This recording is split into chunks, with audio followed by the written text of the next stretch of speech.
Overworld by Joseph Evans. Chapter 10. Strange Findings. Dax's apartment was a small but stylish place in a high-rise building in North Acton. Holly was always moaning about Dax being a middle-aged man in a flat that was designed for 20-something socialites, and repeated frequently that he needed to be in a proper house in a proper neighbourhood, but Saffie had always thought his apartment was pretty cool.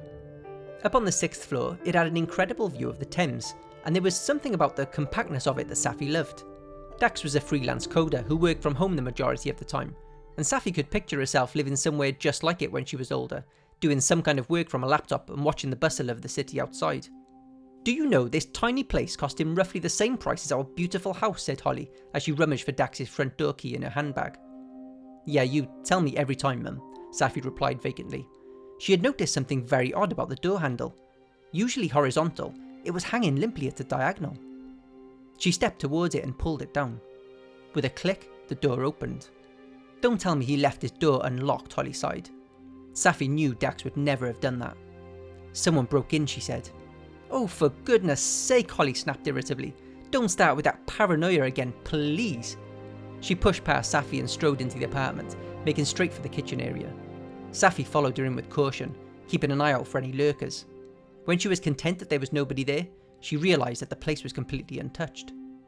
"He was losing his mind, Saffie," Holly said, pulling on her rubber gloves with a snap. "Leaving his door unlocked would have been the least strange thing that he did in the run-up to this coma." Saffie ignored her mum and went straight to Dax's computer desk, where there was a half-drank can of cola and 2 empty packets of crisps. Dax's gaming rig was an awe-inspiring sight. 3 curved monitors formed a semicircle around a chair that looked like it belonged in a spaceship, and the PC itself was a water-cooled tower that when switched on gave off a neon blue glow. The first thing Saffie noticed as she approached it was a printed coach ticket tacked to the leftmost of his monitors. Saffie picked it off and peered closer. National Express, London Victoria to Swansea. The date printed on the bottom of the ticket was just 2 days away.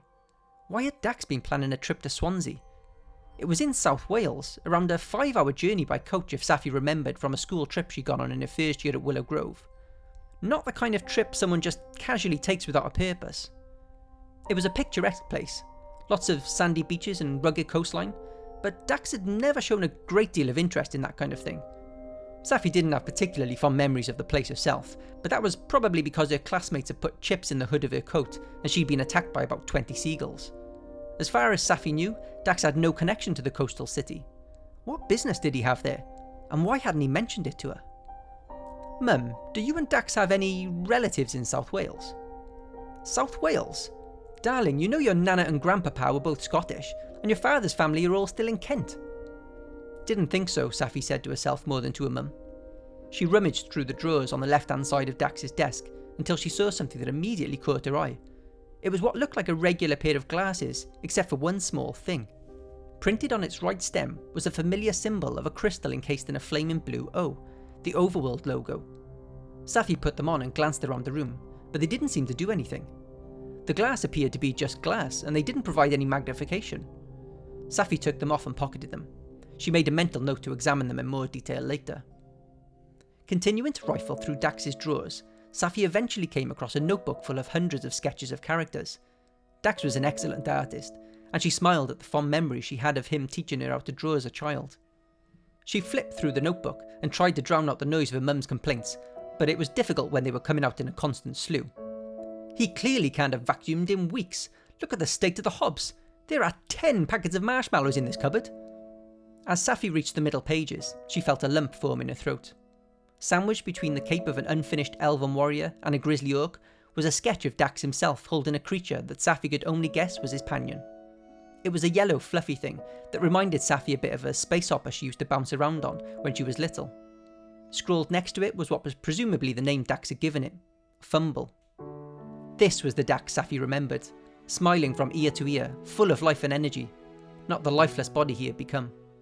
Saffie turned the page to prevent her from getting upset, expecting to find more illustrations of Dax's original characters, but as she pressed the paper flat, she felt the hairs on her arms stand on end. It was completely blank, except for a large word scrawled in sharp capital letters, and a 5-digit number.